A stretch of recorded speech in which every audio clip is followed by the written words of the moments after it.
Comfortable seats plus elevators, dagdagan pa ng free Wi-Fi access. Ilan lamang ito sa planong pasilidad sa pagpapatayo ng Baguio City Integrated Terminal. Isa ito sa mga pangunahing proyekto ng pamahalaang lungsod, katuwang ang Megawide Construction.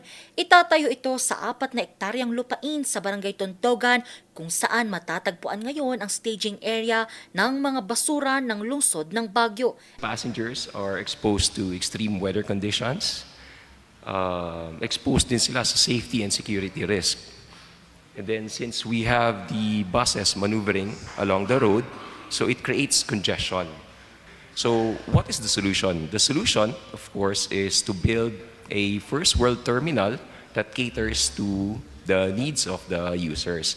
Ang proyekto balak matapos sa loob ng 2 taon na layong makapagsilbi sa 25,000 pasahero kada araw.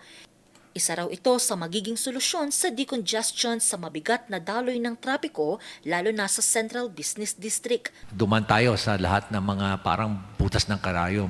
Iba pa yung pinagdaanan nila during the negotiation, iba pa yung pinagdaanan nila during the engagement with the City Council.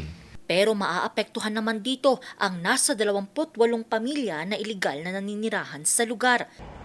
Mupay, papanaming ata. Nga pagyanan mino. Iso, Tulong ma'am. tulong. Pero may plano na raw dito ang pamahalang lungsod at ang Megawide.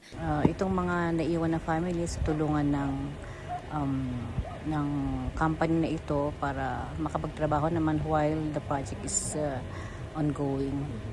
Bago pa man maisapinal ang plano, nakonsulta na ang mga bus companies na bumabiyahe papuntang Metro Manila, Pangasinan, La Union, Tarlac, Pampanga, Bulacan at Cavite. Pati yung mga minibuses, ano? At yung mga UB Express, tatanggalin na rin natin yung kanilang mga terminal dito sa siyudad ng Baguio. Lahat doon, pupunta na lahat doon sa Intermodal Transport Terminal. Tiniyak na ni Baguio City Mayor Benjamin Magalong na maaalis na ang mga terminal ng bus dito sa Governor Park Road kapag natapos na ang pagpapagawa o pagpapatayo ng Baguio City Integrated Terminal sa Marcos Highway. Isa na raw ito sa mga solusyon sa patuloy na pagsikip ng daloy ng trapiko sa lungsod. Kung titingnan nyo, saan-saan lang ang terminal niya. So yung comfort sa pasahero, mararamdaman nyo yun pag nandyan na. Pero ang ilang pasahero, hati ang opinyon dito. Mas lumayo po ng paradaan po. Dito po kasi mas malapit yung mga Establishment, mall, Opo. gano'n. Mas Tapos, maraming tao. oo. Tapos, Ang proyektong ito ay nagkakahalaga ng 1.2 billion pesos at ipapatayo ito sa pamamagitan ng public-private partnership na sinelyuhan noong Enero. Magsisilbing departure point ng mga bus at UV Express ang BCIT.